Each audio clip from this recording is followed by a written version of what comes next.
Hi mga kaibon! Welcome back po sa channel natin. Ibon at iba pa. Sa mga hindi pa po pala nakasubscribe dyan, ano pa ang hihintay nyo? Subscribe na po kayo. At syempre, pakihit na rin po yung notification bell para updated po kayo sa mga bagong video na ina-upload natin every week mga kaibon. At yung FB page po pala natin mga kaibon, wag na wag po natin kalimutan. I-share, follow, like din po yun mga kaibon kasi dun po tayo nagbibigay ng update. Pag may gusto tayong pamigay, katulad last time, namigay tayo ng nest box, namigay tayo ng fertile na itlog, di ba? Tapos, syempre, pag may available tayo na ibon at inakay, dun din natin pinamimigay sa FB page natin, mga kaibon. At speaking of our Shopee shop pala mga kaibon, shop natin online mga kaibon, salamat sa mga bagong sumuporta. Actually, meron tayong bumorder ng grabe 16 kilos ng special na mix natin. Nag-testing siguro sila, tapos nagustuhan, tapos yun, nag-order na agad-agad after mga subukan. Salamat po sa tiwala at sa suporta nyo, kasi alam ko nung sinubukan nyo, nagustuhan nyo kaya nag-order po kayo ulit. At may bago produkto po pala tayo doon, yung US White Millet. Made in USA po yun, US White Millet. Subukan nyo rin po mga kaibon. Maganda rin po ngayon yan kasi medyo mainit ang panahon, para bawas sa red millet. Okay mga kaibon, ngayong week na to mga kaibon, napakaganda na topic natin. Kasi ang topic natin, tinanong din to ng isang kaibon natin, ano ba daw yung mutation na mabili noon hanggang ngayon. Napakagandang katanungan nito mga kaibon. I-discuss natin to ng maganda, syempre. At bago natin gawin yan mga kaibon, i-shoutout muna natin yung mga solid supporter natin. Okay? Okay. Ngayon, syempre mga kaibon, i-shoutout na natin ang mga solid supporter natin. Sobrang solid yung suporta sa atin mga kaibon. Unang sa lahat, shoutout sa PPS Embers Incorporated, kay Kaibon Sir Dicky Lennon, Aldrin Martinez, Dan Katian, Pauline Avery, Silvero Magbanwa, Elis Sarmiento ng Pampanga, Angelo Beliana ng Cabanatuan, Emil Brian Rivera, Jobert Casal JTV, pasuporta din po yan mga kaibon.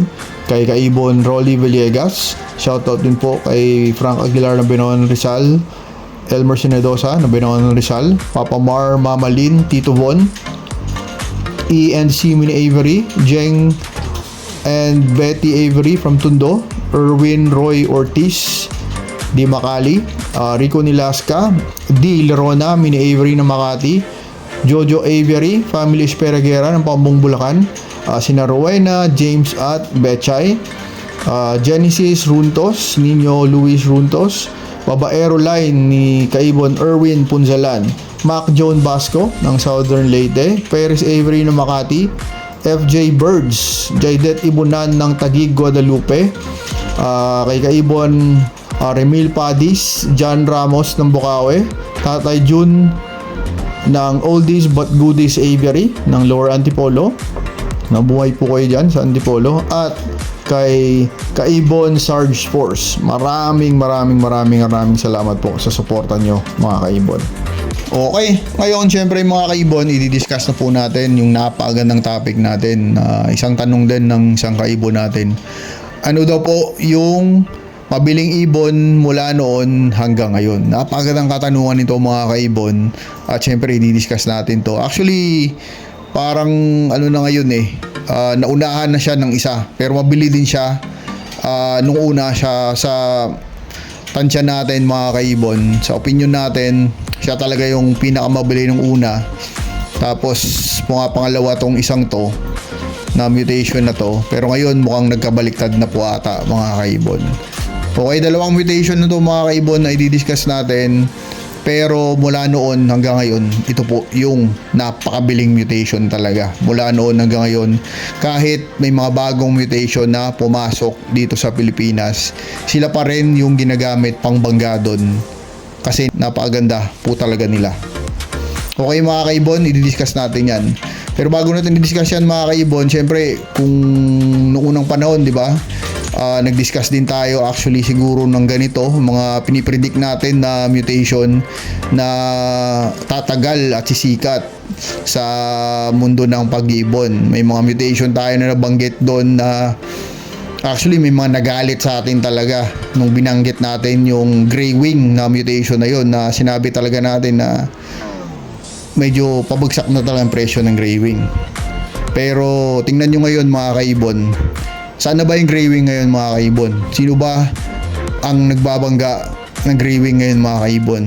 At marami bang naghahanap ng gray wing na mutation ngayon mga kaibon? Di ba? Wala. Kaya minsan mga kaibon, masakit yung katotohanan na may hawak ka ng mutation, pero deep inside alam mo naman na hindi siya talaga sisikat. Tapos pag may nagsabing hindi siya sisikat, yun, aawain yung taong yun mga kaibon. Pero sinasabi ko lang to mga kaibon kasi may mga taong ganun talaga. Pero naintindihan naman natin yan mga kaibon, walang pong problema yun. Parang tayo pa sinisisi dahil hindi sumikat yung mutation na gusto nilang pasikatin. Kung baga ganun mga kaibon. Tingnan nyo ngayon, may nakita ba kayo naghahanap ng gray wing? Wala, di ba? Kasi nga, sabi nga natin, na-predict na natin na hindi siya sisikat talaga. Okay mga kaibon, ito yung dalawang mutation na mula noon hanggang ngayon, sabi ko kanina, kahit may bagong mutation na dumating, sila pa rin ang binabangga, sila pa rin yung sisikat mga kaibon. Mula noon hanggang ngayon tong mutation na to. Nung unang panahon, yung number 1 na mutation is Dunfollow. Siya yung nangunguna talaga kasi nung unang panahon, napaka sought after talaga ng Dunfollow. Maraming naghahanap, maraming gustong magkaroon ng Dunfollow, pero yung presyo ang problema. Kasi napakamahal ng Dunfollow noong unang panahon mga kaibon. Alam nyo naman siguro yan mga kaibon. At Dunfollow, siya yung pinaka sought after na mutation nung unang panahon hanggang ngayon, pero nagbaliktad na. Okay? Ang pangalawang mutation na mabili pa rin, hindi nagbabago mula noon hanggang ngayon mga kaibon, is yung Ino. Dalawang mutation ng mga kaibon, Dunfollow tsaka Ino. Ang Ino, grabe, napakaganda. Madaming may gusto ng Ino. Sino ba namang ayaw ng Lutino Opaline? Crimino Opaline, may tao bang ayaw ng ganong mutation mga kaibon? Di ba wala? Halos lahat tayo gusto magkaroon ng ganong mutation para may magamit tayo sa mga bagong mutation na dumating dito sa Pilipinas. Di ba? Nung dumating ang Aqua, anong unang-unang binangga doon na napakaganda ng lilabas? Ino. Ang sunod, Dunfollow. Di ba? Ang gaganda ng nilalabas doon. Siyempre, nagbangga din ng dilute, nagbangga din ng kung ano-ano, pero yung hinahanap pa rin ng tao, yung dalawang yun. Kaya yun yung mga mutation na sumikat mula noon hanggang ngayon. Pero sabi ko nga kanina, naging baliktad na. Di ba? Kasi yung Dunfollow, number 1 noong unang panahon. Pero sa kasalukuyan mga kaibon, yung number 1 na hinahanap talaga ng mga mag-iibon ngayon is Ino. Ino talaga ngayon mga kaibon, yung hinahanap nila. Ibig sabihin, ngayon yung number 1 is Ino, yung pangalawa is Dunfollow. Bakit kaya? Bakit kaya naging number 1 na yung Ino versus sa Dunfollow? Kasi mga kaibon, sabi ko nga nakaraan, di ba, may mga pina-project bird, yung mga big time breeder na tahimik lang sila. Ito na po yun mga kaibon, kasi sa Ino nila kinukuha yung mga project bird na yun mga kaibon. Papunta na po tayo, actually era, kumbaga era na ng Ino ngayon mga kaibon. Kasi mga pina-project ngayon mga kaibon, ako gusto ko magkaroon ng ibon na parehas lahat yung kulay. Like for example, Crimino siya, parehas lahat yung kulay niya, dilaw yung toka, tapos yung paa medyo pinkish, mga ganon, yung pang pale fallow na paa, yung pang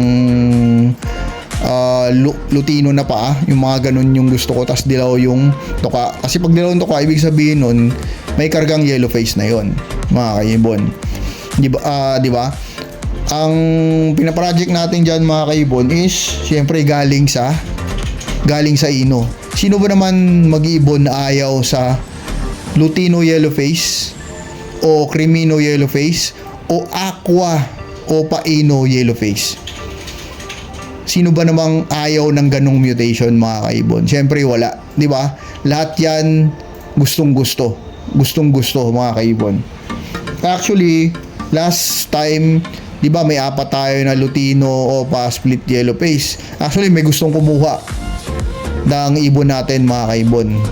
Big time breeder, sikat na breeder, pero nag-pass muna tayo kasi gagamitin muna natin. Kasi hindi naman pwedeng, mga kaibon, out lang tayo ng out, benta lang tayo ng benta. Kailangan din magtago tayo ng mga materyales na panggamit natin, mga kaibon. Kasi mahirap na pag nawalan ka tapos maghahanap ka tapos wala kang makuha, mahirap yun, mga kaibon. Okay?